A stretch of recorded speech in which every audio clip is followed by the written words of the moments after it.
क्या बेटा गर्मी ज्यादा पड़ रही क्या? शर्ट में घूम रहा है? बोले सर ठंड लगने के लिए शरीर में कुछ हो तो।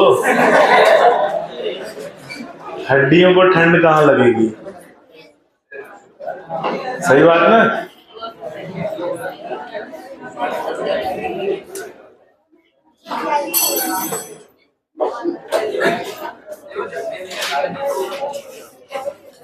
चलिए तो हम लोग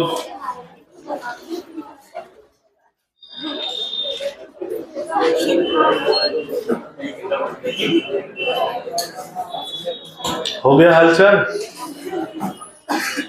हम लोग कैंसर पढ़ रहे थे और कैंसर में हम लोगों ने क्या पढ़ा था?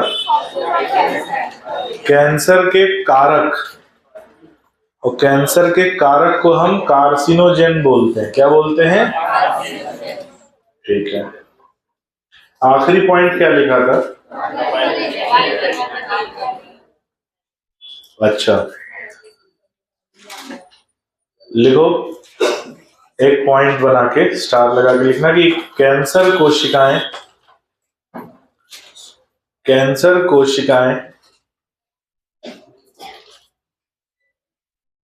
अपने पोषण के लिए, कैंसर कोशिकाएं अपने पोषण के लिए सामान्य कोशिकाओं से प्रतिस्पर्धा करती हैं। कैंसर कोशिकाएं अपने पोषण के लिए सामान्य कोशिकाओं से प्रतिस्पर्धा करती हैं। सामान्य कोशिकाओं से प्रतिस्पर्धा करती हैं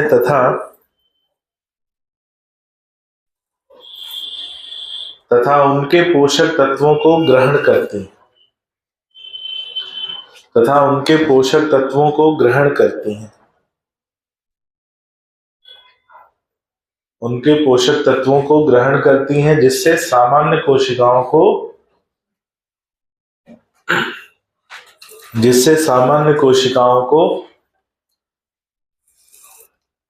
आवश्यक पोषण नहीं मिल पाता। जिससे सामान्य कोशिकाओं को आवश्यक पोषण नहीं मिल पाता। सामान्य कोशिकाओं को आवश्यक पोषण नहीं मिल पाता है। अगली हेडिंग डालो, कैंसर की जांच।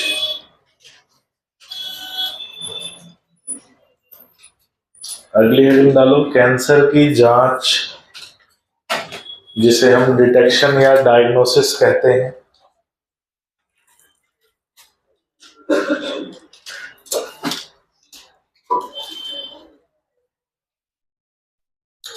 कैंसर की जांच कई प्रकार से जांच होती है, जिसमें पहला है बायोप्सी।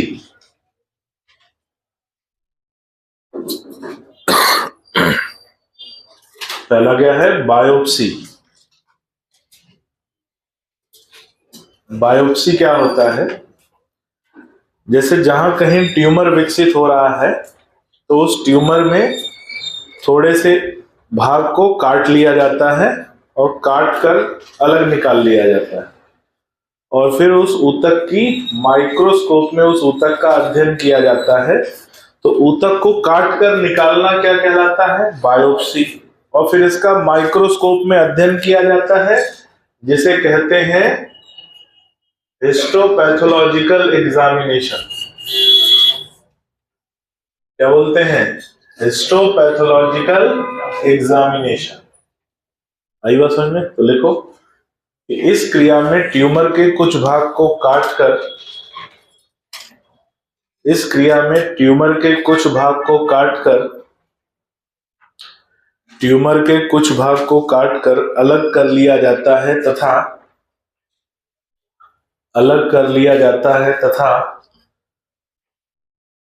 ट्यूमर के कुछ भाग को काटकर अलग कर लिया जाता है तथा माइक्रोस्कोप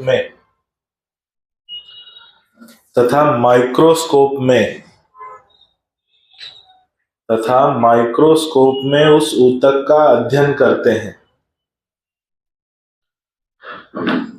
सॉरी, माइक्रोस्कोप में उस ऊतक का अध्ययन करते हैं। किसमें अध्ययन करते हैं? माइक्रोस्कोप में। इसे हिस्टोपैथोलॉजिकल एग्जामिनेशन कहा जाता है। इसे हिस्टोपैथोलॉजिकल एग्जामिनेशन कहा जाता है।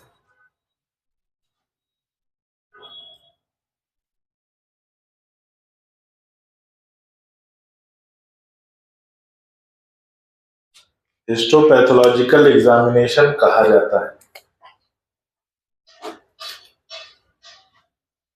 लिखो, ल्यूकेमिया या ब्लड कैंसर।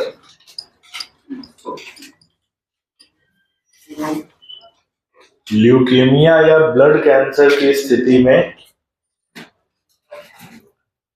ल्यूकेमिया या ब्लड कैंसर, अगला पॉइंट इसी में लिखना, ल्यूकेमिया या ब्लड कैंसर कहा जाता है इसे। ल्यूकेमिया या ब्लड कैंसर की स्थिति में WBC की संख्या असामान्य रूप से बढ़ जाती है। ल्यूकेमिया या ब्लड कैंसर की स्थिति में WBC की संख्या असामान्य रूप से बढ़ जाती है। ऐसे में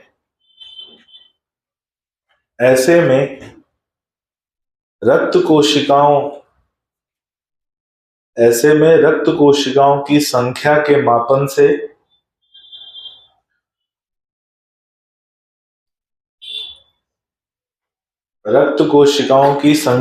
मापन से तथा बोन मैरो की जांच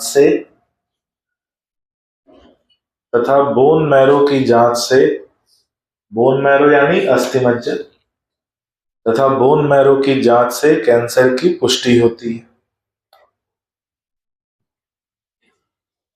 कैंसर की पुष्टि होती है।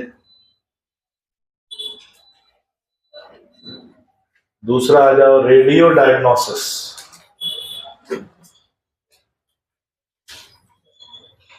तो पहला हो गया बायोप्सी, दूसरा हो गया रेडियो डायग्नोसिस।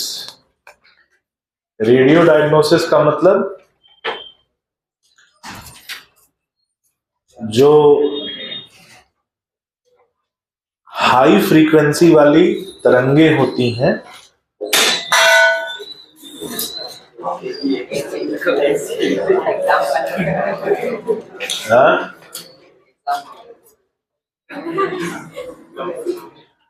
फिर तुम लोगों का घड़ा निकल गया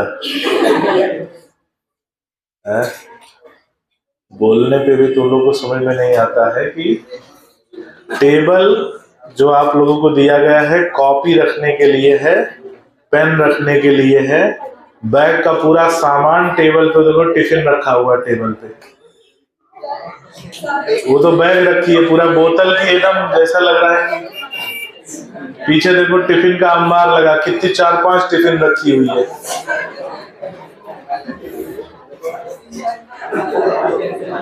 घड़ा उठाओ भैया अपना। किसका घड़ा है?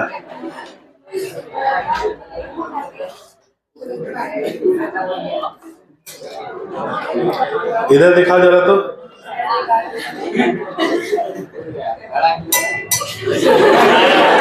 सुन रहे हो?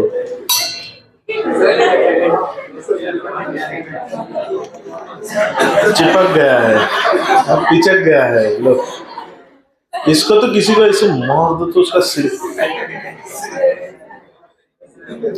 बैग में रखो घड़े सब लोग अपने, उठाओ ये स्टील वाला बैग में रखो।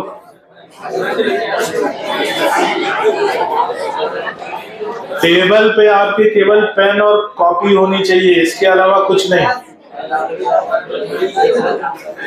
ये जो तुम अलग अलग डिजाइन की बोतलें ला रहे हो ना बेटा, हम इसका तात्पर्य सब समझ रहे हैं।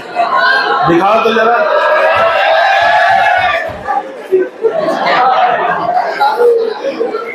ये कौन सा डिजाइन है भाई?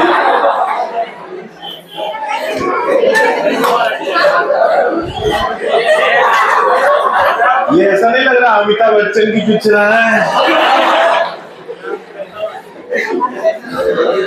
मूछे हो तो नथु लाल जी जैसी हो, वरना ना हो, वही वाला।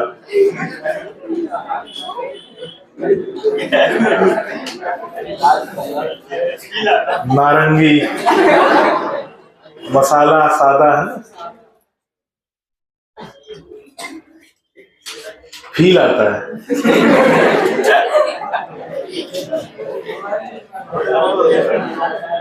बॉटल अंदर, सब लोग, सभी को कह रहा हूं मैं बॉटल फेंक दूंगा यहां से, सोच लेना अगर बाहर दिख गई तो। और ये जो टिफिन का आईफिल टावर लगाया होगा तुम लोग, कल से कुछ नहीं है, टिफिन मतलब कढ़ाई उठा लेना घर से, कढ़ाई, भगोना, कैसरोल, बदेली, गैस चूल्हा भी ले आना और सीधे कढ़ाई में से।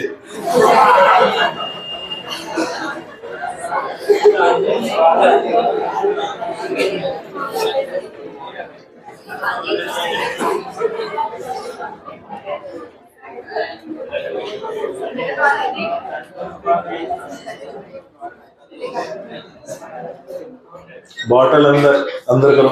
ओ, तुमको अलग से बोला जाएगा।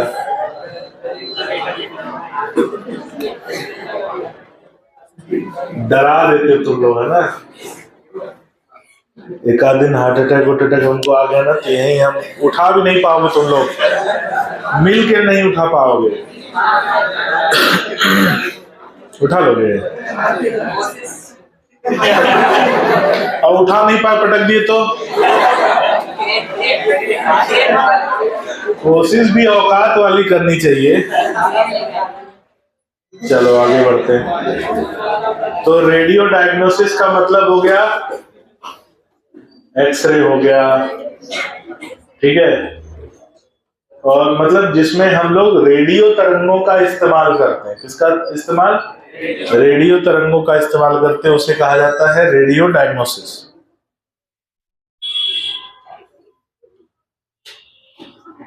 लिखो,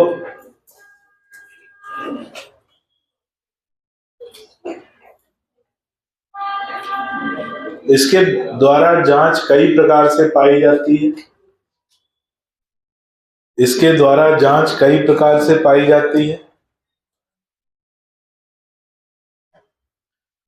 इसके द्वारा जांच कई प्रकार से पाई जाती है। पहला लिखो,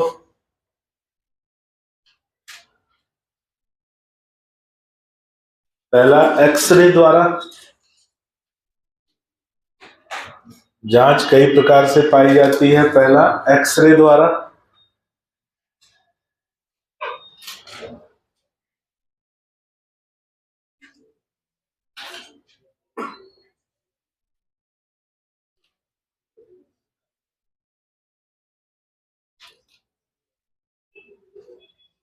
तो एक्सरे की जो जांच होती है उसे क्या बोला जाता है? Radio photography. और क्या उस पर होता है, जैसे पुराने जमाने में वो कैमरा होता था, रील वाला कैमरा, तो उस पर एक नेगेटिव आता था। तो जो एक्सरे फिल्म आती है वो क्या होता है? नेगेटिव होता है, तो उसे रेडियो फोटोग्राफी कहते हैं। दूसरा लिखो, सीटी स्कैन।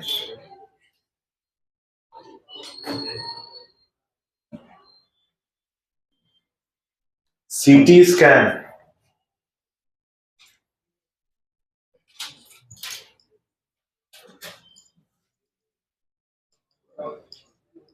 सीटी स्कैन का मतलब computerised tomography.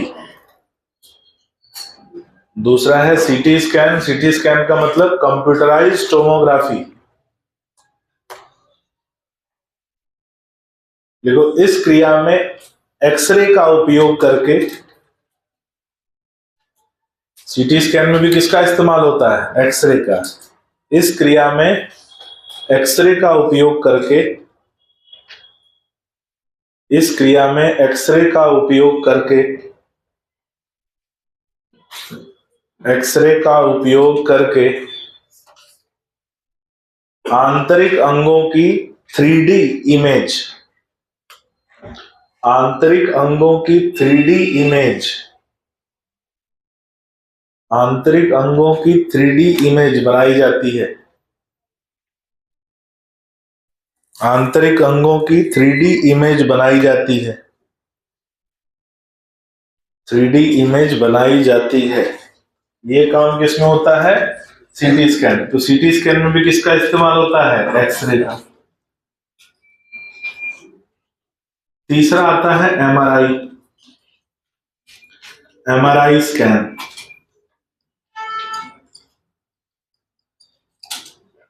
Magnetic resonance imaging.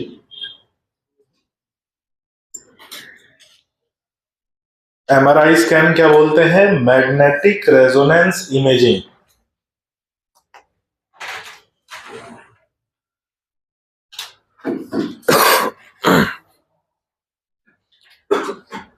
अब एमआरआई स्कैन में दो प्रकार की तरंगों का इस्तेमाल होता है, एक मैग्नेटिक फील्ड और उसके साथ साथ नॉन आयोनाइजिंग रेडिएशन। ठीक है, तो देखो इसमें मैग्नेटिक फील्ड,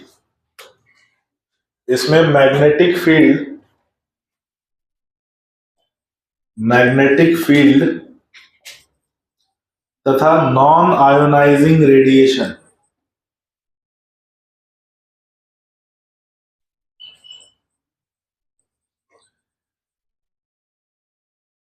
मैग्नेटिक फील्ड तथा नॉन आयोनाइजिंग रेडिएशन का इस्तेमाल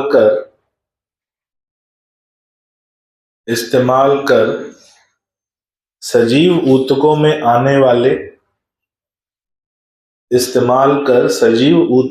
आने वाले रचनात्मक एवं क्रियात्मक बदलाव, सजीव ऊतकों में आने वाले रचनात्मक एवं क्रियात्मक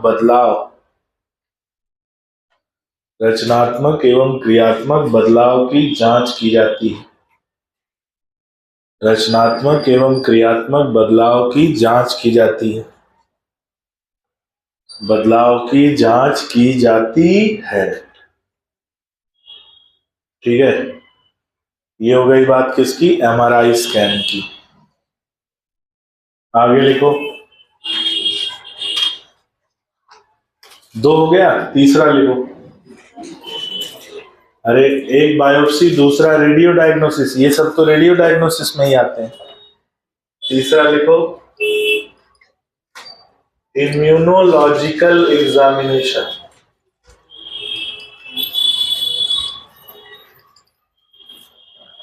तीसरा है इम्यूनोलॉजिकल एग्जामिनेशन।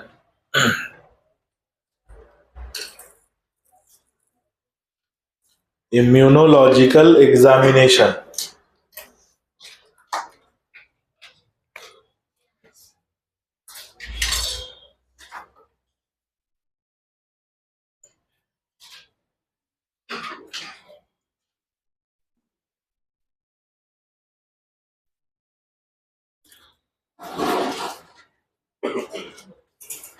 देखो, इस क्रिया में कैंसर स्पेसिफिक एंटीजन की जांच के लिए,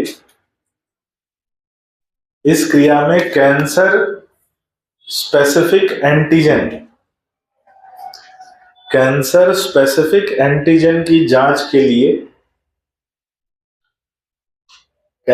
स्पेसिफिक एंटीजन की जांच के लिए एंटीबॉडी का उपयोग किया जाता है। कैंसर स्पेसिफिक एंटीजन की जांच के लिए एंटीबॉडी का उपयोग किया जाता है, जिससे कैंसर की पुष्टि होती है। जिससे कैंसर की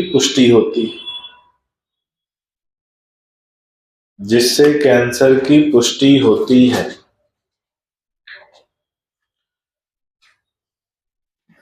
तीन हो गया, चौथा लिखो।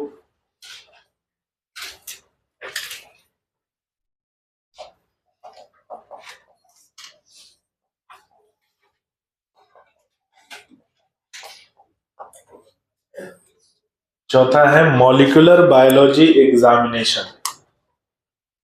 मॉलिक्यूलर बायोलॉजी एग्जामिनेशन क्या होता है?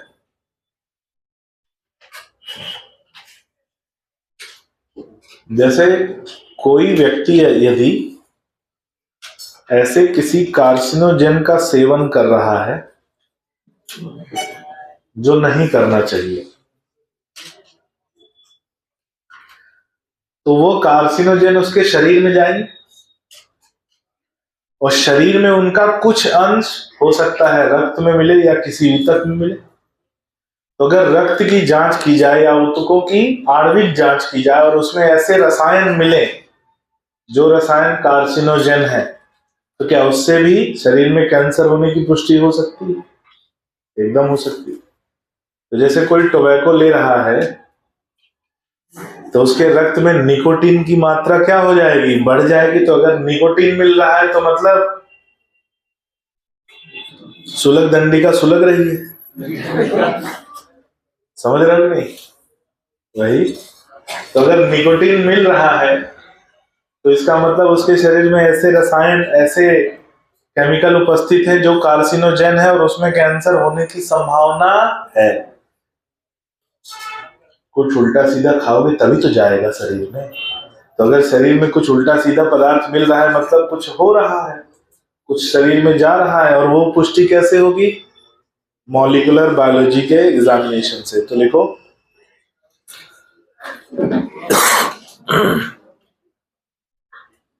शरीर में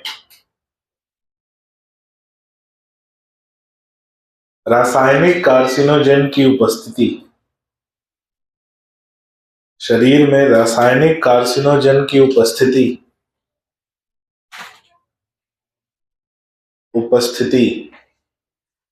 कैंसर के विकास की पुष्टि कर सकती है। कैंसर के विकास की पुष्टि कर सकती है। जैसे निकोटीन, कैफीन,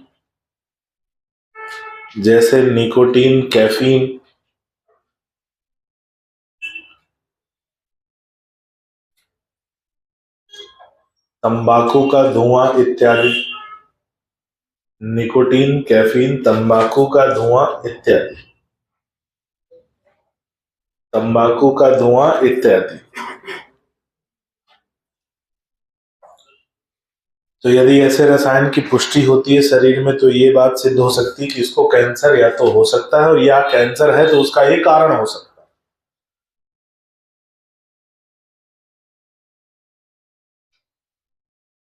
जैसे एक उदाहरण है,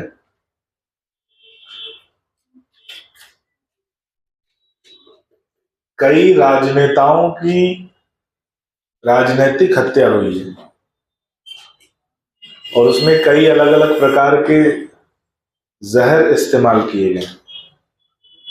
कई बार हमारे पास वो तकनीक भी नहीं होती जिससे हम उस रसायन की पुष्टि कर पाए। जैसे हमारे जो दूसरे प्रधानमंत्री थे लाल बहादुर शास्त्री जी, उनकी जो मृत्यु हुई वो बहुत अचानक और बहुत संदेहास्पद स्थिति में हुई, और वो भी विदेश में। उज्बेकिस्तान, मालूम है कि नहीं तुम लोग को? नहीं मालूम है? नहीं मालूम है। उज्बेकिस्तान जो है सोवियत संघ का एक जो है उसका भाग था जब सोवियत संघ था। तो वहां की एक राजधानी थी जिसका नाम है ताशकंद। तो ताशकंद में एक मीटिंग थी, और वो मीटिंग किसको थी? भारत और पाकिस्तान के युद्ध के बाद वो मीटिंग थी, जहां तक मेरा जनरल नॉलेज मुझे मालूम है। और उसमें युद्ध को रोकने को लेकर एग्रीमेंट साइन होना था जिसको ताशकंद समझौता कहा गया। जिस दिन वो एग्रीमेंट साइन हुआ रात को लाल बहादुर शास्त्री अपने जो उनका रूम था वहां मृत पाए गए। अब सोचो आपके देश के प्रधानमंत्री की विदेशी धरती पर मृत्यु हो जा रही है और आपका देश उस समय इतनी मजबूत स्थिति में नहीं है कि वो उस पर जांच करा पाए। हम लोग बहुत कमजोर देश में गिने जाते थे उस समय। आज हम लोग ताकतवर बनने का दिखावा कर रहे हैं ना, है। लेकिन उस समय हम लोग वास्तव में बहुत कमजोर थे। अब बात यह है कि उसमें कौन सा जहर दिया गया, वो जहर की जांच करने की तकनीक उस समय थी ही नहीं। बाद में 10-20 साल बाद वो तकनीक विकसित हुई, तो 10-20 साल बाद जांच कैसे करोगे? तो ऐसे कई उदाहरण मिलते हैं कि शरीर में ऐसा कोई रसायन हो, जैसे कई, एक वो है बताया था ना, वो नॉर्थ कोरिया, उत्तर कोरिया का वो है तानाशाह, किम जांग उंग ऐसे कुछ नाम है। हाँ, तो उसका एक चचेरा भाई था, उसकी भी राजनीतिक हत्या हुई। और हत्या कैसे हुई? एयरपोर्ट पे जा रहा था, तो उसके एक दो लोग आए, हाथ में कुछ ऐसा पानी जैसा पोता और उसके चेहरे पे पोत के भाग गए। वो जो चेहरे पे उसके जो भी केमिकल लगाया, वो नर्व एजेंट था। नर्व एजेंट यानी तंत्रिका तंत्र को डैमेज करने वाला पॉइजन था। वो पॉइजन ही पहली बार अस्तित्व में तभी आया, उससे पहले वो अस्तित्व में नहीं था। तो ऐसी कई राजनीतिक हत्याएं पिछले समय में हुई है, जिनकी बाद में रासायनिक पुष्टि हुई है। तो रसायन शरीर में कौन सा, इसीलिए जब किसी का पोस्टमार्टम होता है तो उसके आंतरिक अंगों का कुछ भाग सुरक्षित रखा जाता है, जिसको बोलते हैं विसरा। और वो विसरा की जांच होती है, 3-4 महीने तक जांच होती है, उसके बाद उसकी रिपोर्ट आती है। विसरा की जांच अलग होती है, पोस्टमार्टम रिपोर्ट अलग होती है। तो अगर किसी के शरीर में ऐसा रसायन मिले जिससे पुष्टि हो कि हाँ, इसके शरीर में कार्सिनोजन मिल रहा है, जिसकी वजह से ये हो सकता है कि इसे कैंसर हो, तो ये रसायन पुष्टि करते हैं। अगली हेडिंग डालो, उपचार, ट्रीटमेंट।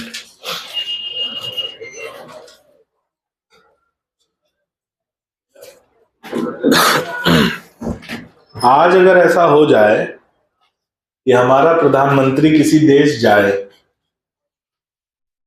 किसी भी देश, और वो देश में उसकी मृत्यु हो गई, भाई साहब एटम बम मार देंगे। आज का भारत वो भारत नहीं है।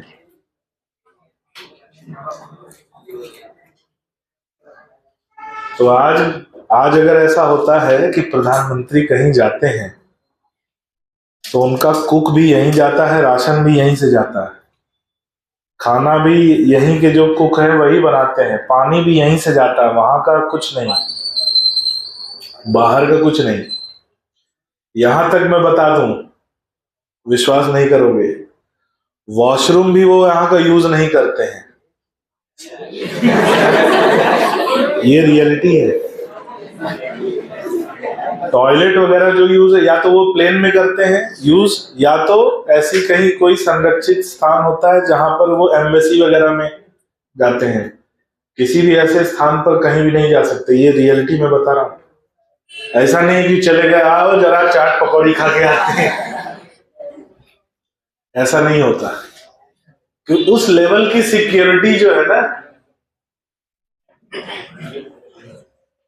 और अगर हमारे प्रधानमंत्री को कहीं जाना हो, या आज के समय में दुनिया के जो 10-12 जो सबसे प्रभावशाली देश और ताकतवर देश है, उनके प्रधानमंत्री कहीं जाते हैं तो कम से कम 6 महीने पहले से वहां पर प्रोटोकॉल शुरू हो जाता है। 6 महीने पहले से वहां पर जांच एजेंसियां पहुंच जाती हैं, सिक्योरिटी पहुंच जाती है, वो पूरा जांच करती है। वो अचानक से कुछ नहीं होता, बिरयानी खाने चले जाए, नहीं जाना चाहिए था। सुरक्षा कारणों से ये सही नहीं था।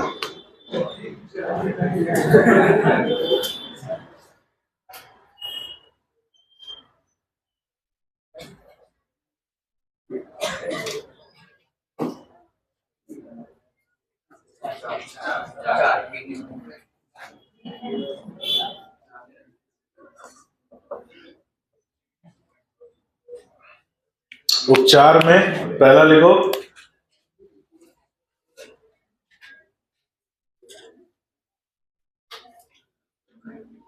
कैंसर का उपचार कैसे किया जाता है? सर्जरी द्वारा।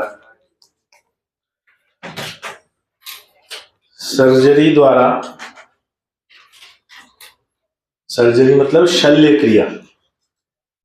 सर्जरी द्वारा ट्यूमर को शरीर से काटकर निकाला जा सकता है। सर्जरी द्वारा ट्यूमर को शरीर से काटकर निकाला जा सकता है।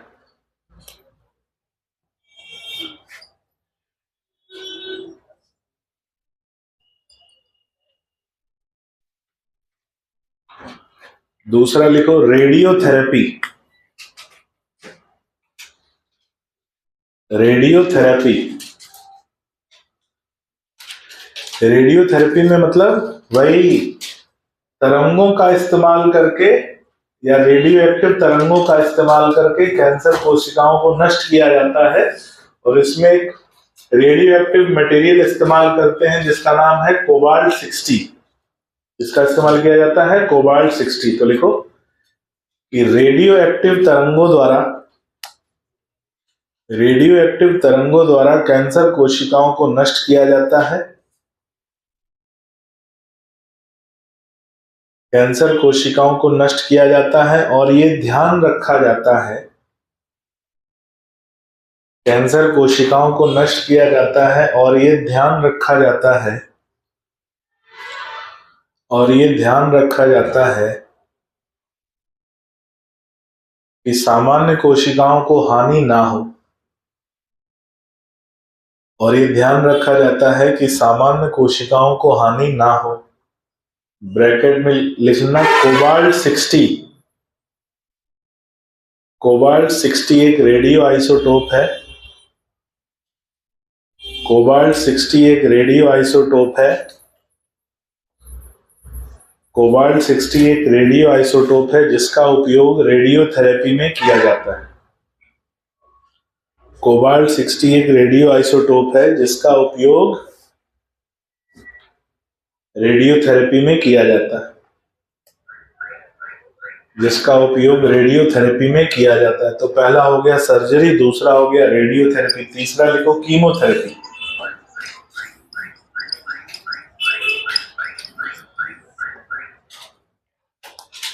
तीसरा लिखो कीमोथेरेपी। कीमोथेरेपी का मतलब दवाएं, chemical, drugs, anti cancerous drugs का इस्तेमाल किया जाता है। तो लिखो कि इस क्रिया में एंटी कैंसरस, इस क्रिया में एंटी कैंसरस ड्रग्स का इस्तेमाल किया जाता है।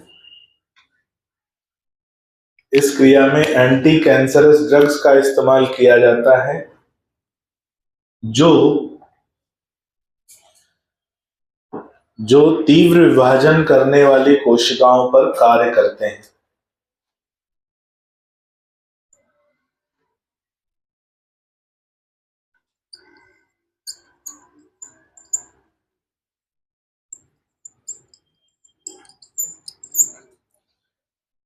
जो तीव्र विभाजन करने वाली कोशिकाओं पर कार्य करते हैं। जो तीव्र विभाजन करने वाली कोशिकाओं पर कार्य करते हैं। उदाहरण विनब्लास्टिन, विनसिस्ट्रिन, ये दो नाम याद रखना, एंटी कैंसरस ड्रग हैं। विनब्लास्टिन का नाम हमने पढ़ा हुआ है कहाँ? बायोमोलिक्यूल में, सेकेंडरी मेटाबोलाइट में। तो विनब्लास्टिन क्या है? एंटी कैंसर ड्रग है। इसका जब कीमोथेरेपी चलती है ना तो इसका साइड इफेक्ट आता है। साइड इफेक्ट क्या आता है? बाल बाल झड़ जाते हैं, खून की कमी होती है, एनीमिया इसके साइड इफेक्ट के रूप में पाया जाता है। तो देखो कीमोथेरेपी के साइड इफेक्ट के रूप में, कीमोथेरेपी के साइड इफेक्ट के रूप में, कीमोथेरेपी के साइड इफेक्ट के रूप में बालों का झड़ना, कीमोथेरेपी के साइड इफेक्ट के रूप में बालों का झड़ना, बालों का झड़ना कॉमा एनीमिया, बालों का झड़ना कॉमा एनीमिया इत्यादि पाया जाता है। एनीमिया यानी खून की कमी, एनीमिया इत्यादि पाया जाता है। बालों का झड़ना, एनीमिया इत्यादि पाया जाता है। चौथा लिखो इम्यूनोथेरेपी। चौथा लिखो इम्यूनोथेरेपी।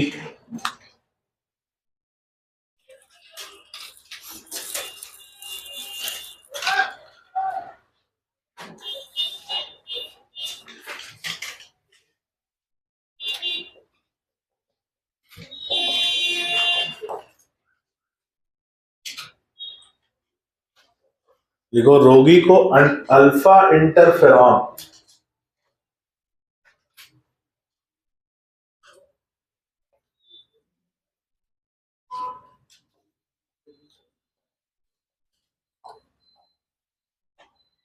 रोगी को अल्फा इंटरफेरॉन प्रोटीन दिया जाता है, प्रोटीन दिया जाता है जो इम्यून रिस्पॉन्स मॉडिफायर, जो immune response modifier, alpha interferon protein दिया जाता है जो इम्यून रिस्पॉन्स मॉडिफायर होते हैं तथा ये प्रतिरक्षा तंत्र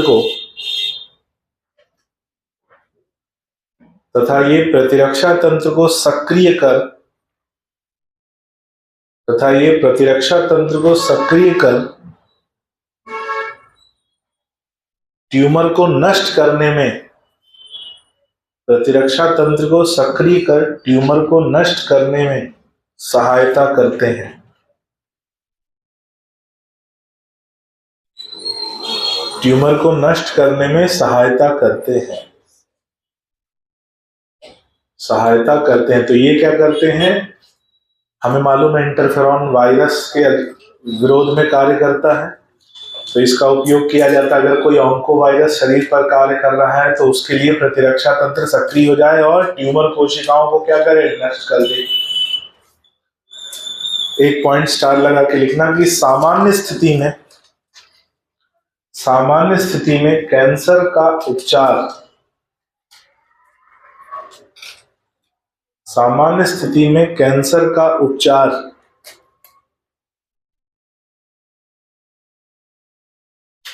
सर्जरी, रेडियोथेरेपी और कीमोथेरेपी, सर्जरी, रेडियोथेरेपी और कीमोथेरेपी, सर्जरी, रेडियोथेरेपी और कीमोथेरेपी तीनों के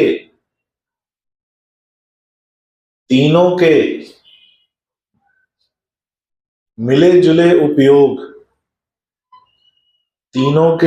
जुले उपयोग द्वारा होता है।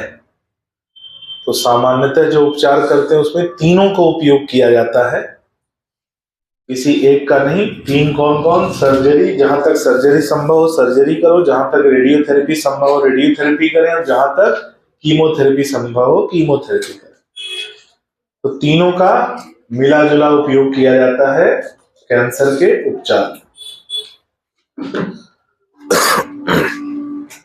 यहां खत्म होता है कैंसर। अगली हेडिंग डालिए ड्रग्स।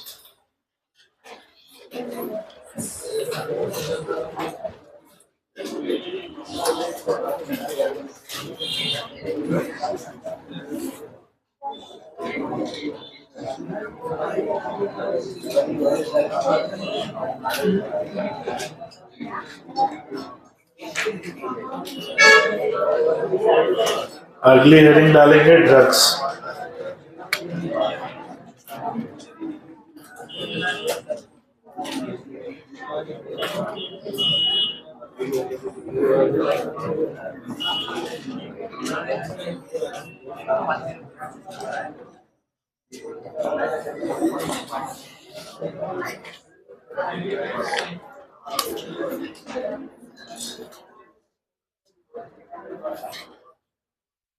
अब जरा बात करते हैं ड्रग्स की। ड्रग्स का मतलब होता है दवा। ड्रग्स का मतलब क्या होता है, दवा। ऐसे रसायन जिनका उपयोग किसी भी रोग के उपचार में किया जाए उसे ड्रग्स कहते हैं। लेकिन जब उस दवा का दुरुपयोग व्यक्तिगत आनंद के लिए किया जाए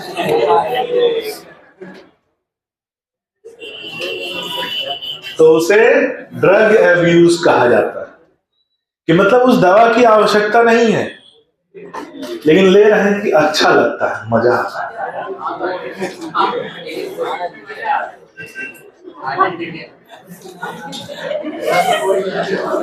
तो वो क्या कहलाता है? Drug abuse. तो हानिकारक ड्रग्स है या ड्रग एब्यूज?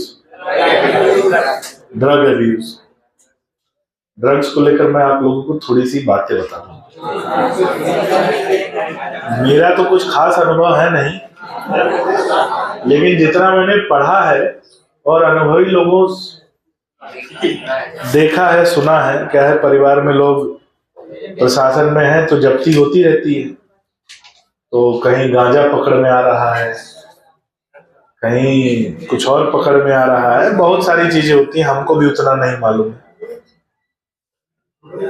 तो एक बार एक जो ड्रग्स का वो करते खरीदते बेचते हैं, हाँ, थोड़ा स्मगलर एक मिला, कहीं नाम नहीं बताऊंगा कहाँ मिला,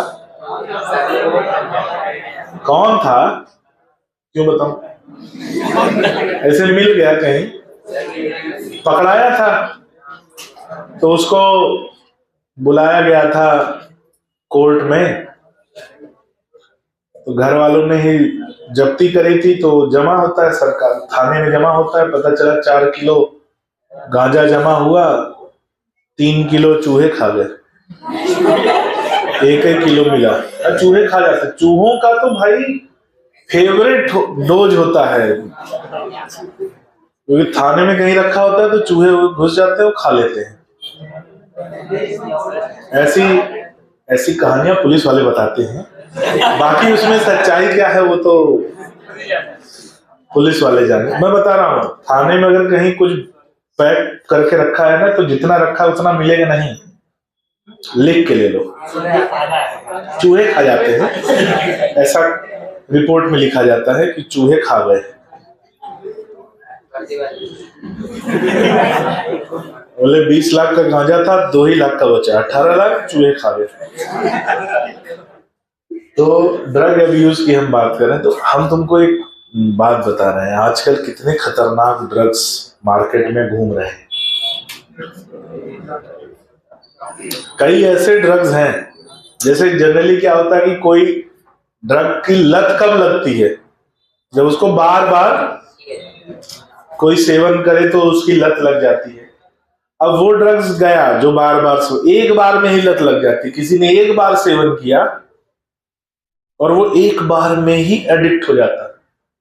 इसलिए पहली बार को ही अवॉइड करो, ठीक है राहुल?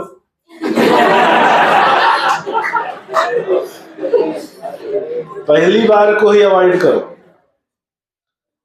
पहली बार को अवॉइड करोगे तो दूसरे की नौबत नहीं आएगी। एक मैं ड्रग्स बता रहा हूं, एक देश है कोलंबिया, सुना है कोलंबिया? इक्वाडोर कोलंबिया अमेजन जंगल के आसपास का क्षेत्र है, वहां की जैव विविधता बहुत संपन्न है। वो पाब्लो एस्कोबार वहीं का था, है ना? पाब्लो एस्कोबार सुना है नहीं? किसी को मालूम है ये नाम पाब्लो एस्कोबार? बैरागी जी? तो कोलंबिया में एक ड्रग्स पाया जाता है, उसका नाम है ड्रैगन ब्रीथ। शायद मैंने पहले कभी बताया हो, नहीं बताया तो सुन लो। ड्रैगन ब्रीथ इतना खतरनाक ड्रग्स है, वो पाउडर जैसा होता है, कोई उसको सेवन नहीं करना पड़ता। कोई व्यक्ति है ऐसे पाउडर जैसा, उसके सामने गया और फूक दो बस, छू, ओम फट स्वाहा। एक आदमी था, वो बाहर से आया था, कोलंबिया घूमने गया, यार यहाँ नेशनल पार्क है, जैव विविधता बहुत संपन्न है, थोड़ा घूम के आते हैं। तो वो गया, उसका जहां रुका था, जहां घर था, उसने फ्लैट लिया था, 1-2 महीने के प्रोग्राम से गया था। तो वो घर से कहीं घूमने गया, तो किसी ने उसको ऐसे सामने लाके छू कर दिया। वो घर से करीब 100 किलोमीटर दूर था। उसको 4 दिन बाद होश आया अपने घर में। ध्यान से सुन, घर से वो 100 किलोमीटर दूर था, उसको 4 दिन बाद होश आया अपने फ्लैट में, अपने घर में, वो घर में उठता है, देखता है उसका घर पूरा खाली, कुछ नहीं, चोरी हो गया सब।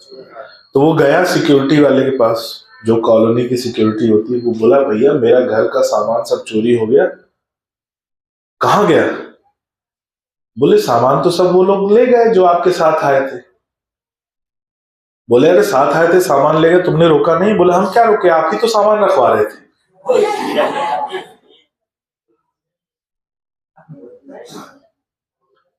मतलब इतने खतरनाक ड्रग्स आ गए हैं कि आपसे पूछ दे कि पासवर्ड बताओ तो आप एकदम बता दोगे हाँ ये पासवर्ड है।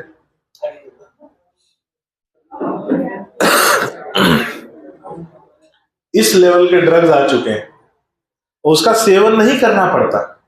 आदमी 4 दिन तक नशे में घूम रहा है, क्या कर रहा है कुछ नहीं हो। इस स्तर के खतरनाक ड्रग्स आ चुके हैं। तो अब ड्रग्स का ऐसा नहीं कि कोई बार बार, जैसे सिगरेट है, एक बार पियो तो बहुत खराब लगेगा, लगा था ना?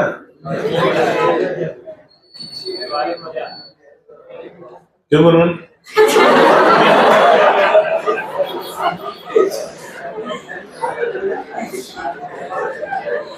एक बार कभी ऐसे सिगरेट पियो, बैरागी जी, कैसा स्वाद था, कौन सा था, लौंग वाला? आज तक नहीं पी।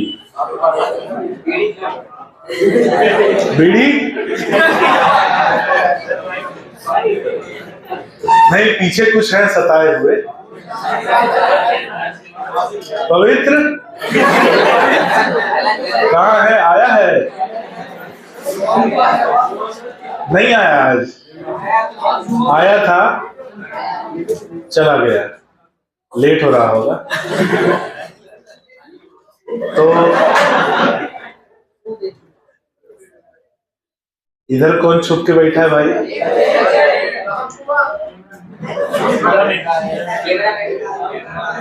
नहीं, और पीछे कौन है? चलो ठीक है।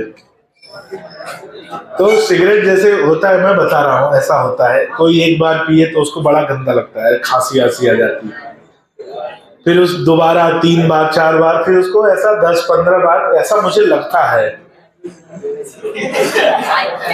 कि ऐसा 10-15 बार लो तो फिर लगता है हाँ यार है तो ठीक है, लेकिन पहली बार में उसका अनुभव बहुत खराब होता है। और हाँ, एक्सपीरियंस से बता रहा हूं। और वही अनुभव होता है किसका? अल्कोहल का। अब छुपी छुपाई बात थोड़ी, टॉपिक ही पढ़ना है। तो अगर आप पहली बार अल्कोहल लोगे तो कड़वा लगेगा। कैसा लगेगा? और आप सोचोगे यार इतनी गंदी चीज लोग कैसे पी लेते हैं, क्योंकि बचपन में हमने भी वो होम्योपैथी वाला कफ सिरप पिया ही है। तो होम्योपैथी खांसी वाला कफ सिरप पता है, पारदर्शी जो प्लास्टिक की छोटी सी बोतल में देते थे, बोलते 2 ढक्कन सुबह 2 ढक्कन शाम, वो 99% अल्कोहल ही होता है। वो 1% उसमें कुछ फ्लेवरिंग एजेंट, कलरिंग एजेंट मिला देते हैं, बाकी वो होता है अल्कोहल है। कफ सिरप उठा लो, 90% अल्कोहल होता है। सामान्यतः किसी भी अल्कोहल, जैसे कि आप विस्की की बात कर रहे हो, विस्की सुना है ना? स्कॉच, रम, इनमें सामान्यतः ज्यादा से ज्यादा अगर अल्कोहल होगा तो कितना होगा? सामान्यतः 43%, ज्यादा से ज्यादा 49% तक होता है। कफ सिरप में होता है 90%। तो कफ सिरप अल्कोहल से ज्यादा अल्कोहलिक है, इसलिए 1 ढक्कन लिया जाता है। 1 ढक्कन लेने के बाद आदमी 4 घंटे सोता है। तो कफ सिरप जो है ना, वो अल्कोहल से ज्यादा अल्कोहलिक होता है।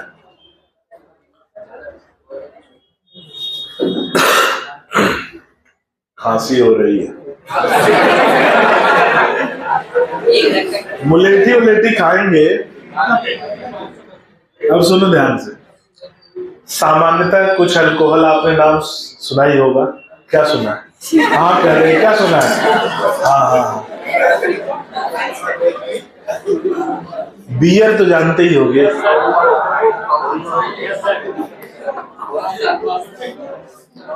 बियर में सामान्यतः 4% से लेके 8% तक अल्कोहल होता है। कितना परसेंट? 4 से 8। इससे थोड़ा सा ज्यादा जाते हैं तो वाइन पे 14 से 16% तक होता है। फिर आता है वोडका। वोडका मालूम ही होगा। हाँ मालूम। क्या मालूम?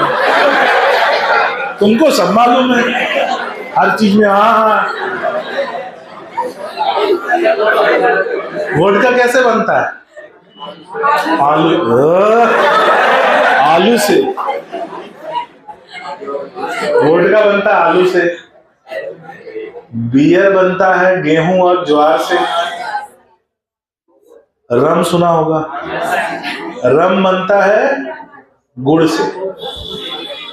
मोलासेस, मोलासेस बोलते हैं गुड़ को। और एक जिन भी आता है। जिन, जिन बनता है खास तरह के बीज होते हैं जिसे बोलते हैं जूनिपर।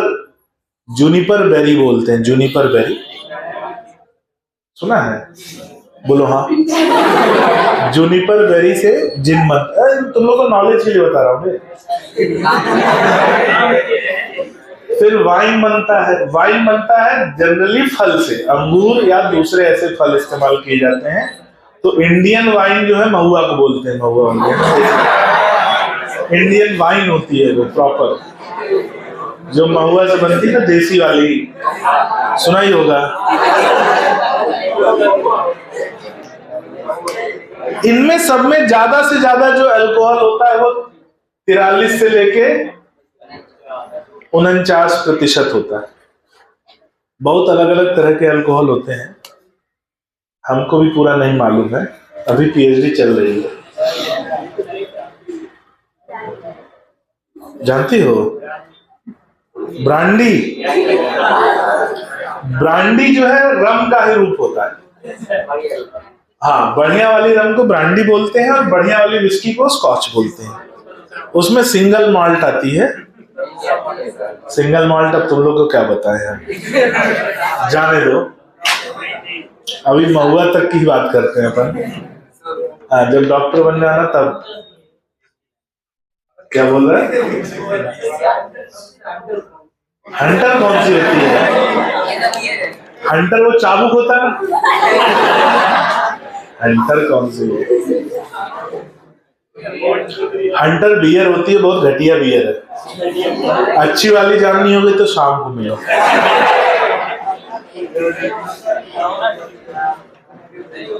ये देखो बैठा है, कोरोना है। किसके बारे में?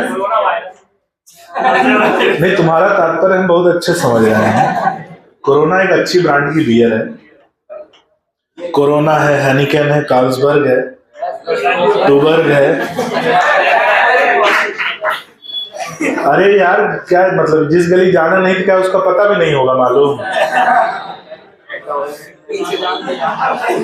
एक अल्कोहल आती, तुम लोगों ने नाम भी नहीं सुना होगा, कोनियाक। कोनियाक सुना? जर्मन अल्कोहल है कोनियाक। जर्मनी में मिलती है, उधर ही पाई जाती है। इधर तो हम लोग मंगाते हैं, मतलब आती है।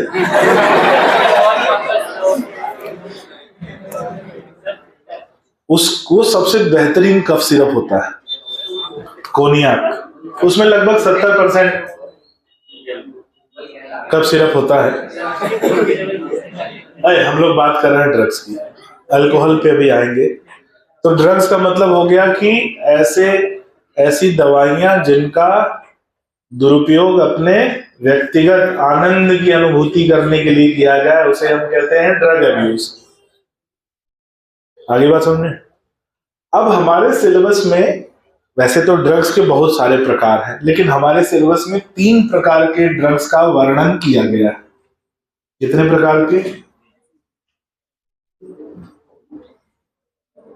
पहला है ओपॉइड्स। क्या है?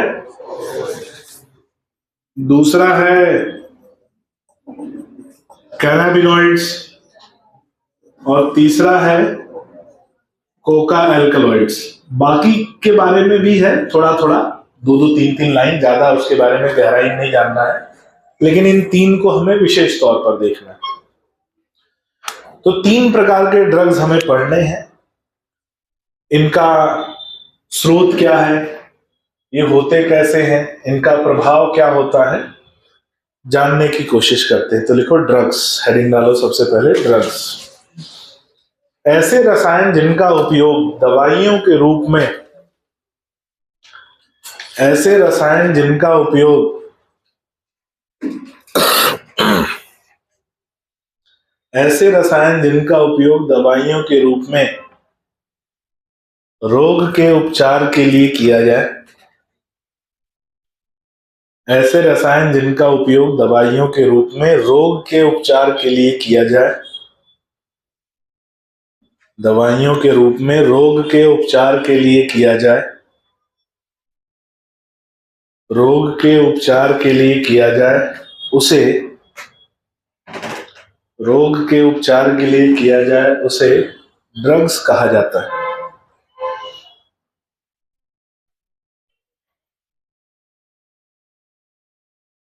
देखो, यदि कोई व्यक्ति इन ड्रग्स का सेवन, यदि कोई व्यक्ति इन ड्रग्स का सेवन अकारण,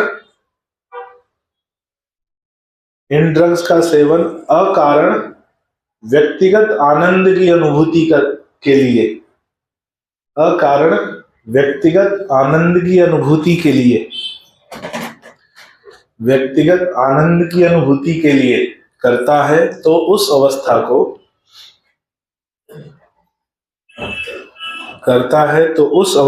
को ड्रग एब्यूज कहा जाता है। तो उस अवस्था को ड्रग एब्यूज कहा जाता है। तो उस अवस्था को ड्रग एब्यूज कहा जाता है। देखो, ये सामान्यतः तीन प्रकार के पाए गए हैं। ये सामान्यतः तीन प्रकार के पाए गए हैं।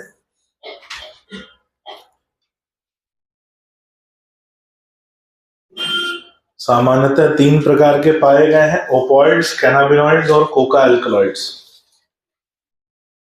ओपॉइड्स, कैनाबिनॉइड्स और कोका एल्कलॉइड्स।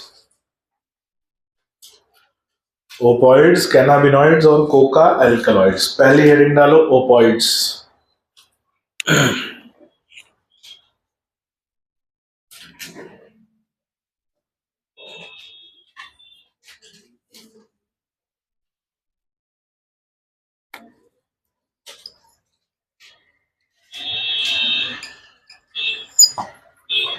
इसकी स्पेलिंग सही कर लेना, OPIOIDS, ओपॉइड्स। OPIOIDS, आई लगा लेना। ओपियोइड्स, सही शब्द क्या है? ओपियोइड्स। ओपेट्स भी कहते हैं।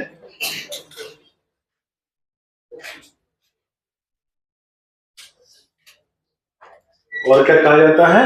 ओपेट्स, ओपियोइड्स। अब ध्यान से सुनना, ओपियोइड्स जो समूह है, ये एक समूह है। इसमें ऐसे रसायन पाए जाते हैं जो हमारी केंद्रीय तंत्रिका तंत्र में पाए जाने वाले ओपियोइड्स रिसेप्टर, जो हमारे तंत्रिका तंत्र में पाए जाने वाले ओपियोइड्स रिसेप्टर के साथ क्रिया करते हैं, मतलब इंटरैक्ट करते हैं। तो हमारे सीएनएस, केंद्रीय तंत्रिका तंत्र में कुछ खास तरह के रिसेप्टर्स होते हैं, उन्हें बोलते हैं ओपियोइड रिसेप्टर। और जो भी रसायन इस रिसेप्टर के साथ क्रिया करता है, उस रसायन को हम क्या बोलते हैं? ओपियोइड्स। अब ये जो रसायन है ओपियोइड्स, ये मिलते कहां से हैं? तो ये एक पौधे से मिलते हैं जिसका नाम है पॉपी प्लांट। क्या नाम है? पॉपी प्लांट, या इसे बोलते हैं पेपेवर सोमिनिफेरम।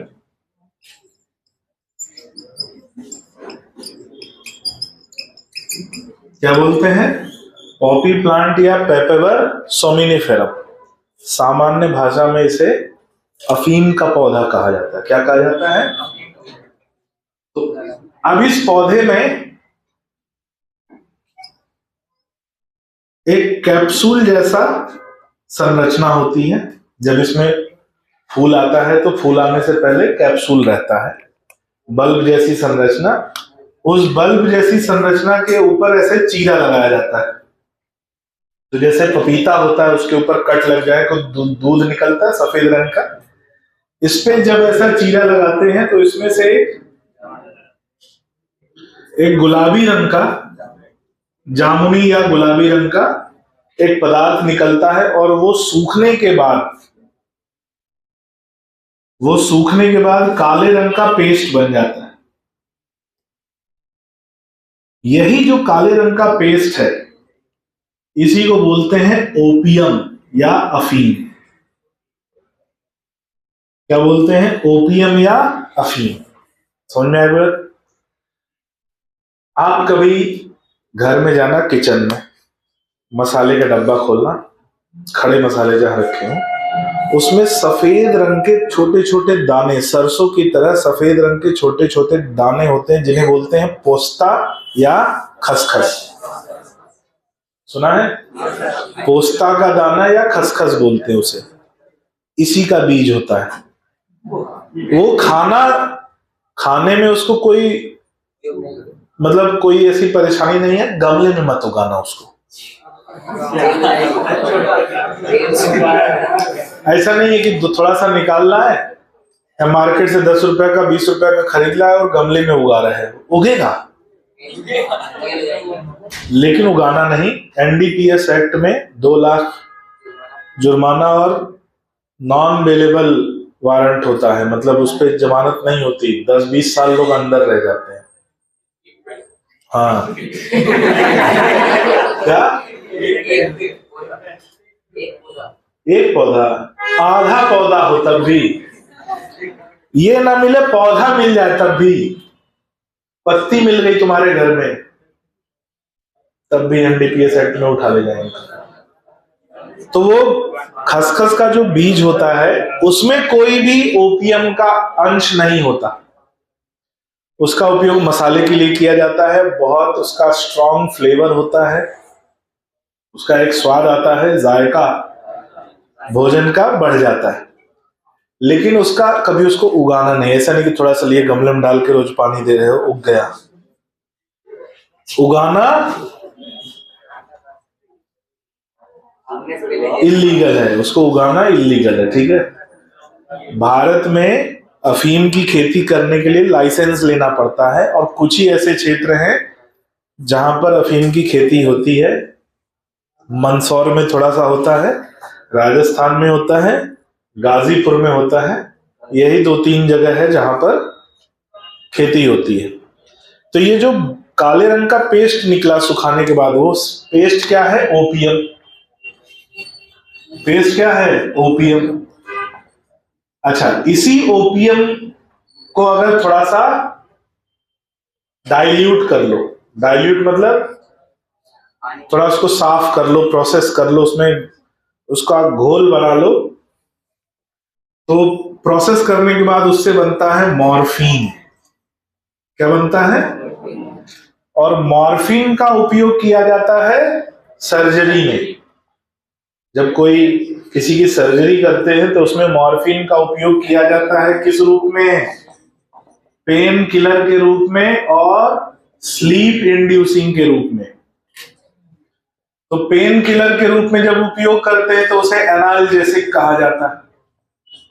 क्या बोलते हैं? Pain killer. पेन किलर का मतलब एनाल्जेसिक। ऐसी दवा जो दर्द निवारक होती है उसे एनाल्जेसिक कहते हैं। और इसका उपयोग किया जाता है स्लीप इंड्यूसिंग, नींद आए, स्लीप इंड्यूसिंग। तो इसे सिडेटिव कहा जाता है, यानी ऐसी जैसे नींद की गोली होती है, किसी ने नींद की गोली ली और सो रहा है, तो वो जो प्रभाव है नींद का प्रभाव, उसे बोलते हैं सिडेटिव। तो ये दो काम करता है। इतना प्रभावशाली ये पेन किलर है कि किसी को गोली मार दो और उसको मॉर्फिन का इंजेक्शन दे दो, उसको गोली का दर्द महसूस नहीं होगा। किसी को चाकू लग गया हो तब भी ऑपरेट करते हैं, ऑपरेशन करते हैं तो मॉर्फिन का इंजेक्शन देते हैं ताकि उसे वो दर्द जो है वो महसूस ना हो, इतना प्रभावशाली होता है। अब मॉर्फिन को क्या करते हैं कुछ लोग इस मॉर्फिन को और शुद्ध करते हैं, इसका डाई एसिटाइलेशन करते हैं। क्या करते हैं? Diacetylation. और डाई एसिटाइलेशन के बाद बनता है डाई एसिटाइल मॉर्फिन। इसी को स्मैक या हेरोइन कहा जाता है। क्या कहा जाता है? हीरोइन नहीं बे, हेरोइन। स्मैक या हेरोइन कहते हैं, ठीक है। क्या बोलते हैं? स्मैक या हेरोइन या ब्राउन शुगर भी कहा जाता है। क्या और क्या कहा जाता है? ब्राउन शुगर, ठीक है। अब ध्यान से सुनो फिर से। ओपेट है, किससे अभिक्रिया करता है? सीएनएस में पाए जाने वाले ओपेट रिसेप्टर्स के साथ अभिक्रिया करता है। तो ये जो रसायन है ये पौधे से प्राप्त होते हैं। पौधे का नाम है पॉपी प्लांट, पेपेवर सोमिनिफेरम। उस पेपेवर सोमिनिफेरम के कैप्सूल पर उपस्थित लेटेक्स से मिलता है ओपियम। ओपियम को शुद्ध करके बनता है मॉर्फिन। मॉर्फिन किसका उपयोग किया जाता है? पेन किलर, जिसे बोलते हैं एनाल्जेसिक या स्लीप इंड्यूसिंग सिडेटिव। और इसी को और शुद्ध करके इसकी ताकत को और बढ़ाया जा सकता है। डाई एसिटाइलेशन करते हैं तो बनता है डाई एसिटाइल मॉर्फिन। और ये है वो ड्रग्स। ये ड्रग्स नहीं है, ये तो दवाई है। अब कोई इसी को लेने लगे तो वो ड्रग अब्यूज कहलाएगा। और इसका कोई मेडिकल यूज नहीं है, इसका केवल और केवल दुरुपयोग ही है। Smack, heroin, also known as diacetyl morphine या ब्राउन शुगर, एक क्रिस्टलाइन सफेद रंग का पदार्थ होता है, स्वाद में कड़वा होता है, गंधहीन होता है। तो ये मैं पढ़ के बता रहा हूं। कैसे बता रहा हूं? हाँ, अध्ययन के बाद बता रहा हूं, गलत मत समझना है ना। अब बात आती है कि हाँ, इसका सर सेवन कैसे करते हैं?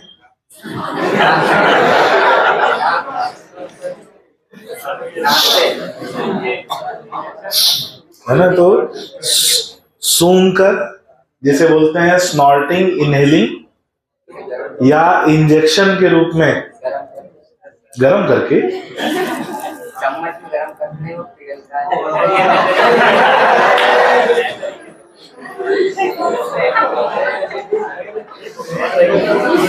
चम्मच में गरम करते हैं तो पिघलता है, तो उसमें से भाप निकलती है। हाँ,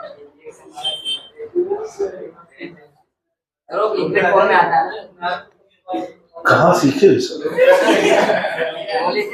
नॉलेज? वही तो पूछ रहे, कहाँ से आया ये नॉलेज?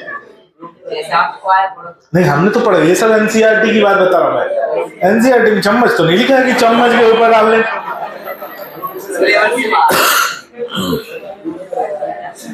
ऐसी कौन सी किताब पढ़ रहे तुम सिलेबस के बाहर वाली? शाम को मिलो पिताजी के साथ, थोड़ा पूछे हम पिताजी से कौन सी किताब पढ़ रहा है लड़का। ठीक है, तो इसे या तो इनहेल करते हैं और या तो इंजेक्ट करते हैं। और ये शरीर की जो क्रियाएं हैं उसकी गति को धीमा कर देता है, तो स्लो डाउन बॉडी फंक्शन। धीमा क्या कर देता है? शारीरिक क्रियाओं की दर को धीमा कर देता है। लिखो, बस यही इसके बारे में लिखना है। ओपेड्स या ओपॉइड्स लिखो कि ये ऐसे रसायन होते हैं, ये ऐसे रसायन होते हैं, ये ऐसे रसायन होते हैं जो सीएनएस में उपस्थित, जो सीएनएस में उपस्थित सेंट्रल नर्वस सिस्टम, केंद्रीय तंत्रिका तंत्र में उपस्थित ओपॉइड्स रिसेप्टर से अभिक्रिया करते हैं। जो सीएनएस में उपस्थित, सीएनएस को अंडरलाइन कर लेना, जो सीएनएस में उपस्थित ओपॉइड्स रिसेप्टर से अभिक्रिया करते हैं, ओपॉइड्स रिसेप्टर से अभिक्रिया करते हैं।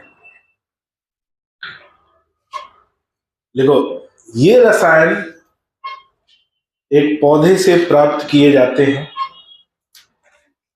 ये रसायन एक पौधे से प्राप्त किए जाते हैं, पौधे से प्राप्त किए जाते हैं जिसे पेपेवर सोमिनिफेरम, पौधे से प्राप्त किए जाते हैं जिसे पेपेवर सोमिनिफेरम, जिसे पेपेवर सोमिनिफेरम या पॉपी प्लांट,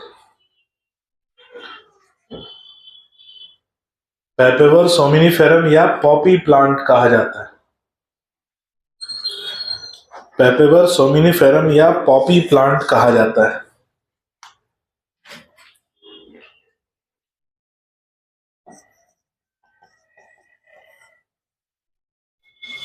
लिखो, इस पौधे से प्राप्त लेटेक्स, जो यहां से तरल निकलता है उसे हम क्या बोलते हैं? लेटेक्स। इस पौधे से प्राप्त लेटेक्स, इस पौधे से प्राप्त लेटेक्स सूखने के बाद अफीम कहलाता है। इस पौधे से प्राप्त लेटेक्स सूखने के बाद अफीम कहलाता है। अफीम या ओपियम, अफीम कहलाता है, ब्रैकेट में ना ओपियम। लिखो, इसी ओपियम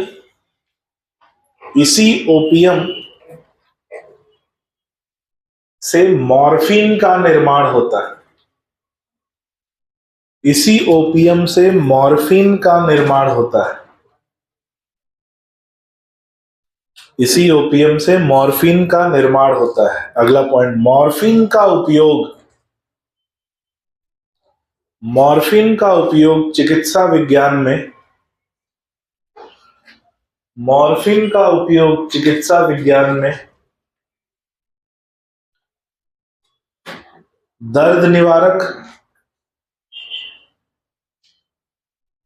दर्द निवारक ब्रैकेट में ना पेन किलर ऑब्लिक एनाल्जेसिक, दर्द निवारक ब्रैकेट में पेन किलर ऑब्लिक एनाल्जेसिक के रूप में,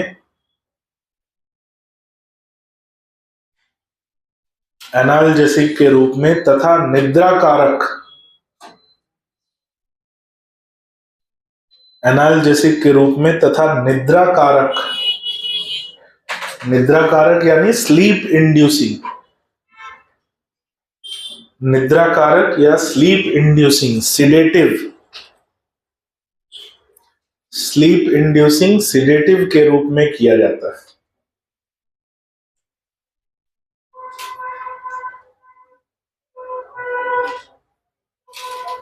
निद्रा कारक स्लीप इंड्यूसिंग सिडेटिव के रूप में भी किया जाता है।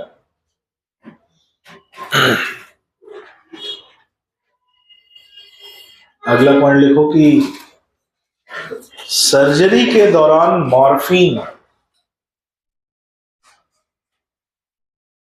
सर्जरी के दौरान मॉर्फिन महत्वपूर्ण रूप से उपयोग होता है।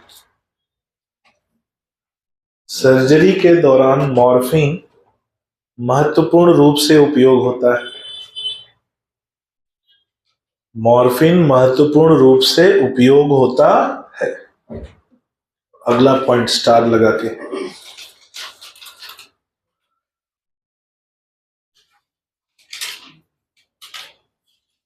मॉर्फिन को डाईएसिटाइलेशन द्वारा मॉर्फिन को डाईएसिटाइलेशन द्वारा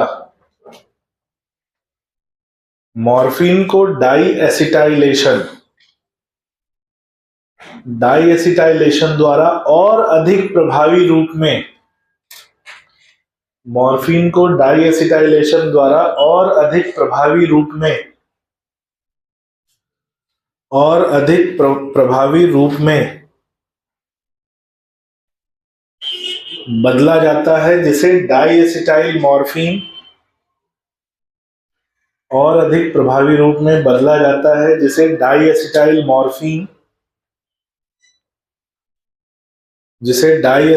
मॉर्फिन या स्मैक डाईएसिटाइल मॉर्फिन या स्मैक या हेरोइन या ब्राउन शुगर कहा जाता है। हेरोइन या ब्राउन शुगर कहा जाता है। ब्राउन शुगर कहा जाता है। अगला पॉइंट स्मैक। स्मैक सफेद रंग का क्रिस्टलीय पदार्थ होता है। स्मैक सफेद रंग का क्रिस्टलीय पदार्थ होता है। सफेद रंग का क्रिस्टलीय पदार्थ होता है जो गंधहीन तथा स्वाद में कड़वा होता है। जो गंधहीन तथा स्वाद में कड़वा होता है। जो गंधहीन तथा स्वाद में कड़वा होता है। लिखो,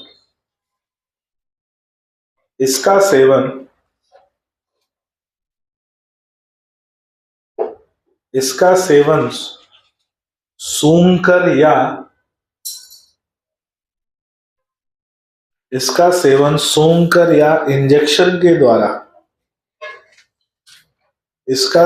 सूंघकर या इंजेक्शन के द्वारा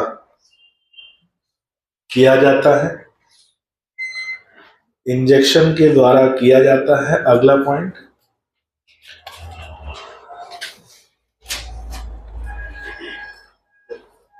ये शारीरिक क्रियाओं की दर को धीमा कर देता है। ये शारीरिक क्रियाओं की दर को धीमा कर देता है। ये शारीरिक क्रियाओं की दर को धीमा कर देता है।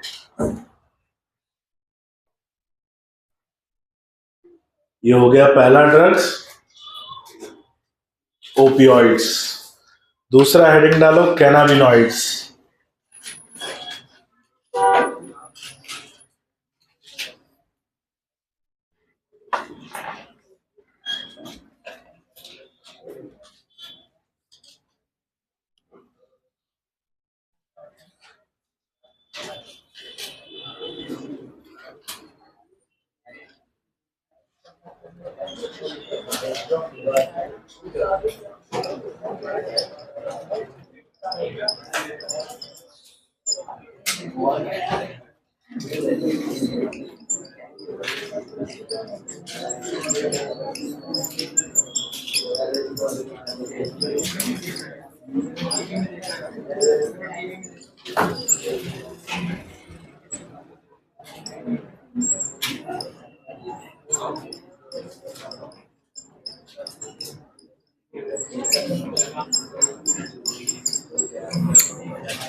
चलो भाई ध्यान से सुनो।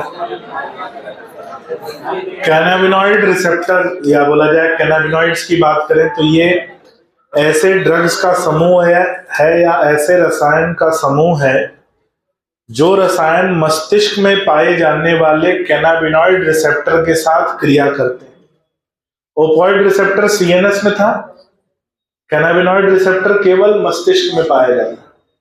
तो ऐसे रसायन जो कैनाबिनॉइड रिसेप्टर के साथ अभिक्रिया करते हैं उन रसायनों को कहा जाता है कैनाबिनॉइड्स। और ये रसायन मिलता है एक पौधे से।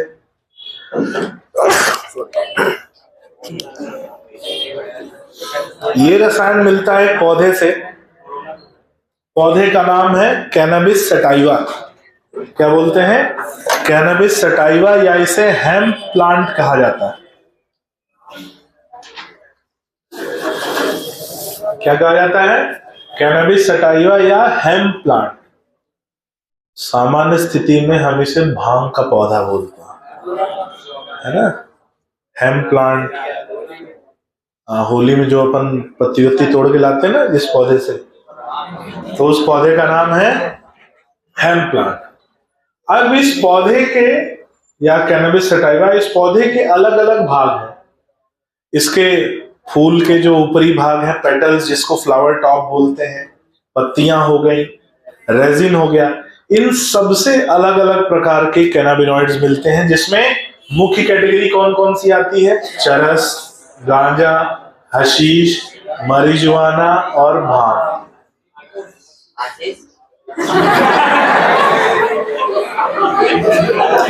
आशीष, चरस, गांजा, आशीष, हशीश। हाँ बेटा, हमसे दूर ही रहना। marijuana, भांग। भांग और गांजा में थोड़ा सा फर्क है। भांग जो बनता है वो ताजा हरी पत्तियों को पीस कर बनता है, और गांजा जो होता है वो सूखी हुई पत्तियों को पीस कर, वो तुम लोग को ज्यादा पता होगा, ठीक है। तो ये बनता है। तो इतने प्रकार के कैनाबिनॉइड्स होते हैं। अब इनका सेवन कैसे किया जाता है?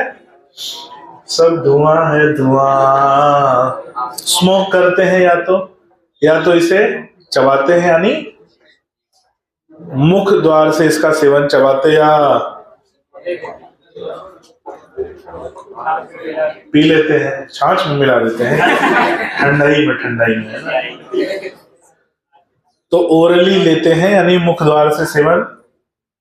प्रभाव क्या होता है? तो प्रभाव में दो प्रभाव है। एक तो एनसीईआरटी में जो साफ साफ लिखा है कि ये हृदय संवहन तंत्र को प्रभावित करता है। दूसरा, हेलोक्सिनेशन कॉज करता है, भ्रम होता है इससे। भांग खाए हो कभी?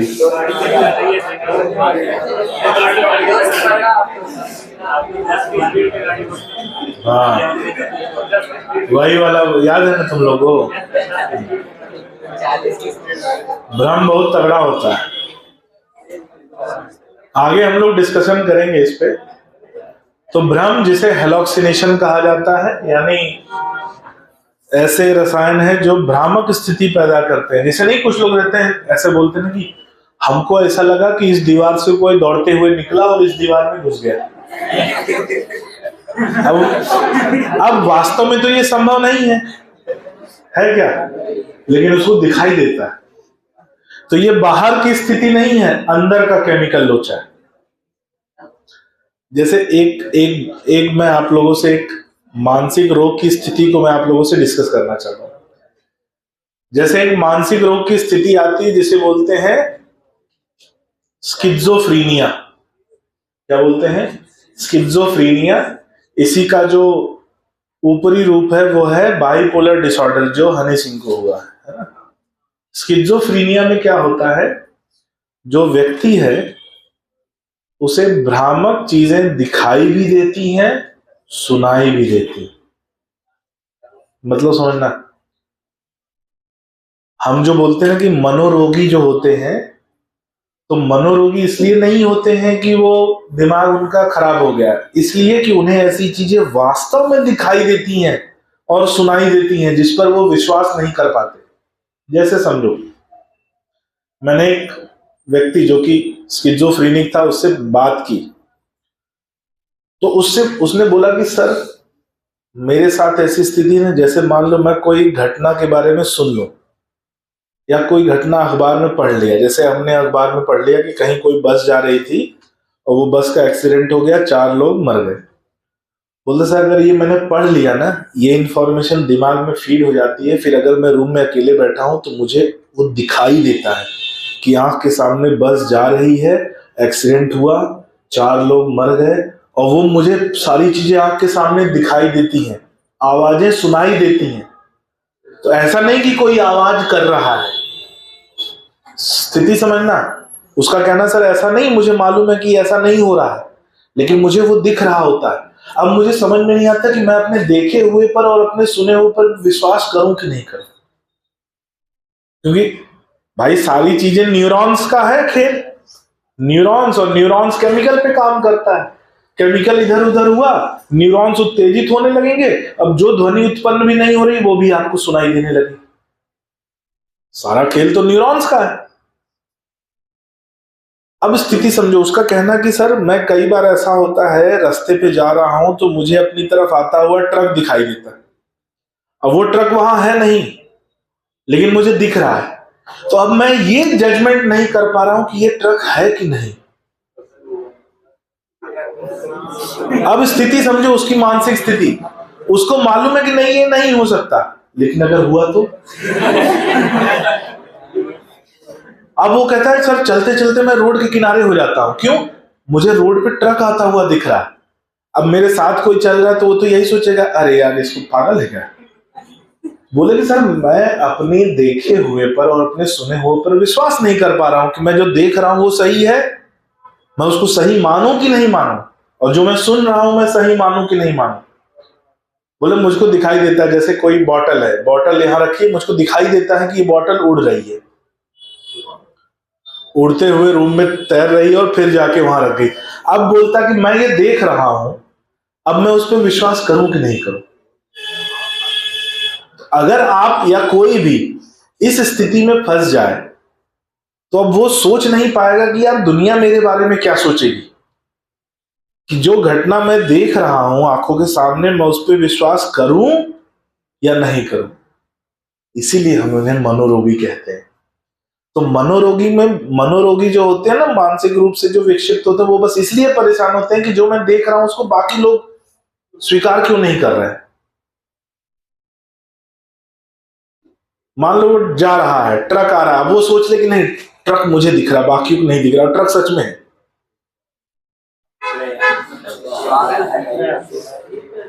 कई बार नहीं तो मनोरोगी जाके ट्रेन से टकरा जाते हैं, तो वास्तव में वो विश्वास नहीं कर पाते कि ट्रेन सामने है कि नहीं। अब ऐसी स्थिति में अगर आपका मस्तिष्क आ जाए, तो इसीलिए ऐसे जो मनोरोगी होते हैं उनको एक कमरे में रखा जाता है।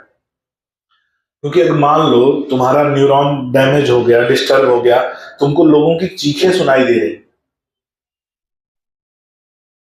और दिन भर चीखें सुनाई दे रही हैं। और वो क्यों सुनाई दे रही हैं? क्योंकि न्यूरॉन का जो फंक्शन है वो डिस्टर्ब हो गया है।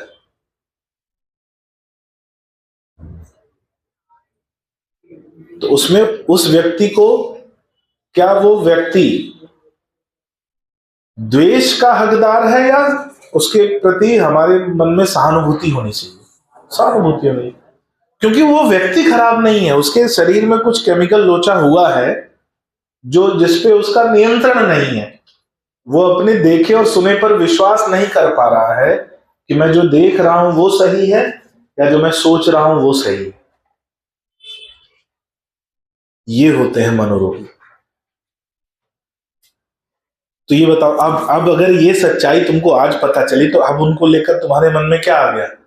नहीं यार, ये तो किसी के साथ हो सकता है, ये घटना तो किसी के साथ हो सकती है ना।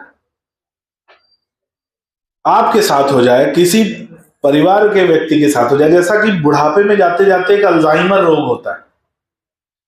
अल्जाइमर रोग तो किसी को भी हो सकता है।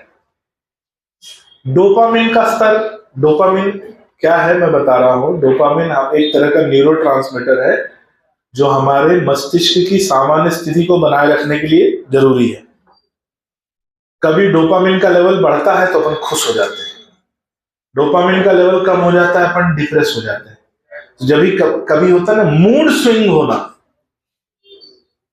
ये डोपामिन के हाथ में है, याददाश्त डोपामिन के हाथ में। बुढ़ापे तक जाते जाते डोपामिन का लेवल कम हो गया, व्यक्ति अपना नाम भूल जाता है, अपने बच्चों का नाम भूल जाता है, अपने घर का पता भूल जाता है। अल्जाइमर में अब सोचो, एक व्यक्ति जिसकी उम्र 80-85 वर्ष हो गई है, आपके हो सकता है किसी के घर परिवार में कोई ऐसा हो, वृद्ध हो। अब गांव में तो है कि आदमी कहीं जाता है तो दिख जाता है कि कहां जा रहा है, कौन जा रहा है। शहर में घर से निकला और घर का पता ही भूल गया। अब उसकी स्थिति क्या होगी शहर में? वो अपना नाम भी नहीं बता पा रहा है, घर का पता भी नहीं बता पा रहा है, क्योंकि सब भूल चुका है। मैंने तो ऐसा भी देखा है कि मां अपने बच्चे को नहीं पहचान रही।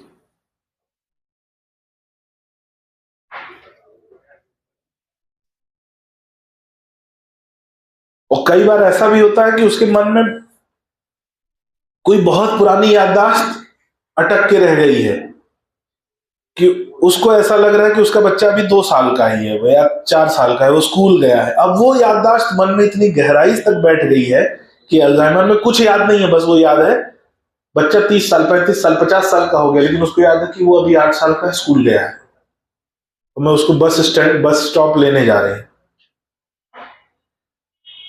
तो ऐसी घटनाएं होती हैं। इसलिए जब आप डॉक्टर बनेंगे ना, तो ऐसे लोगों के प्रति आपके मन में सहानुभूति आएगी। बहुत खतरनाक स्थिति होती है।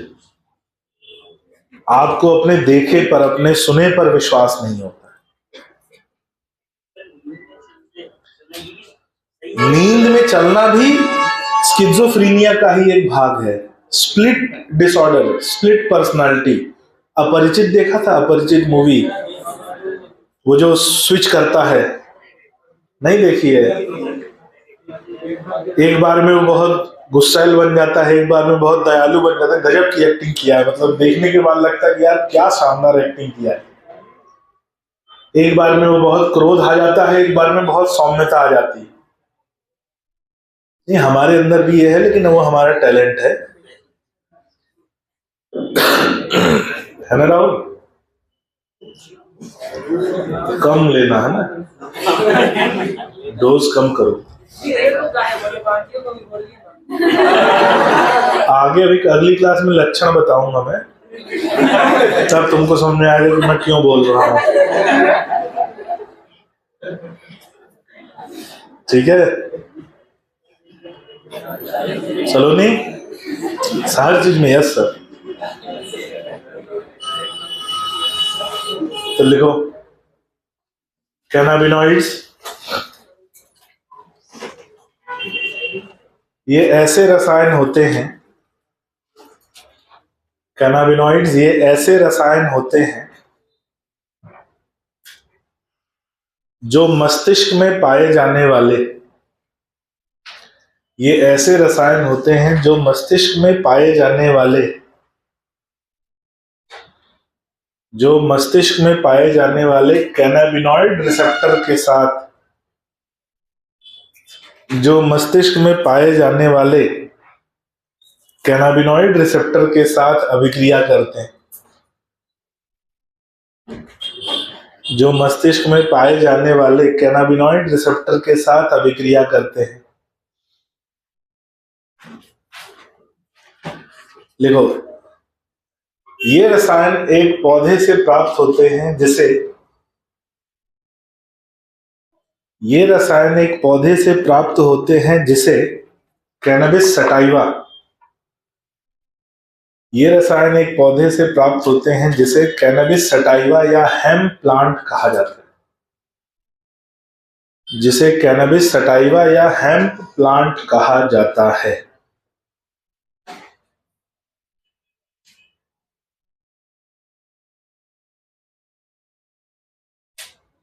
हेम्प प्लांट कहा जाता है। लिखो इस पौधे के फ्लावर टॉप, इस पौधे के फ्लावर टॉप, लीफ यानी पत्तियों तथा रेजिन से, इस पौधे के फ्लावर टॉप, पत्तियों तथा रेजिन से, रेजिन से कई प्रकार के कैनाबिनॉइड, फ्लावर टॉप, पत्तियों तथा रेजिन से कई प्रकार के कैनाबिनॉइड, कई प्रकार के कैनाबिनॉइड प्राप्त होते हैं, कई प्रकार के कैनाबिनॉइड प्राप्त होते हैं जैसे, कई प्रकार के कैनाबिनॉइड प्राप्त होते हैं जैसे चरस, गांजा, हशीश, marijuana, भांग। चरस, गांजा, हशीश, marijuana, भांग।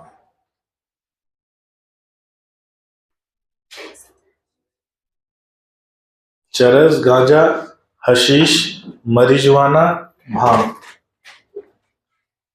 अगला पॉइंट, भांग ताजी हरी पत्तियों को पीसकर, भांग ताजी हरी पत्तियों को पीसकर बनाया जाता है, ताजी हरी पत्तियों को पीसकर बनाया जाता है। अगला पॉइंट, इसका सेवन, इसका सेवन धूम्रपान, इसका सेवन धूम्रपान या चबाकर, धूम्रपान या चबाकर या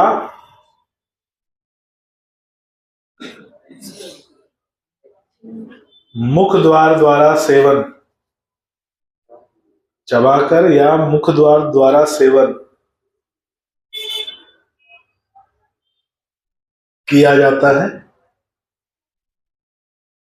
देखो इसका प्रभाव, इसका प्रभाव भ्रम उत्पन्न करना, इसका प्रभाव भ्रम उत्पन्न करना, ब्रैकेट में लिखना हेलोक्सिनेशन, भ्रम उत्पन्न करना हेलोक्सिनेशन, तथा संवहन तंत्र पर, तथा संवहन तंत्र पर दुष्प्रभाव के रूप में पाया जाता है तथा संवहन तंत्र पर दुष्प्रभाव के रूप में पाया जाता है। संवहन तंत्र पर दुष्प्रभाव के रूप में पाया जाता है। देखो, कई खिलाड़ियों द्वारा भी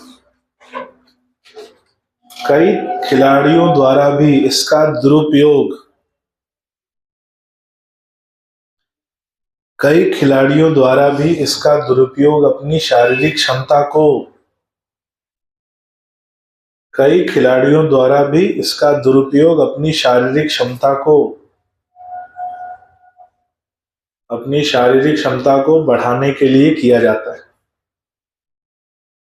शारीरिक क्षमता को बढ़ाने के लिए किया जाता है। बस आज के लिए इतना काफी है।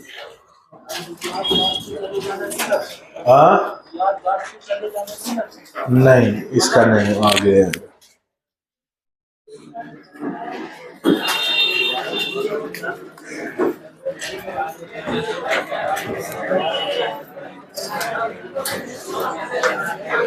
क्या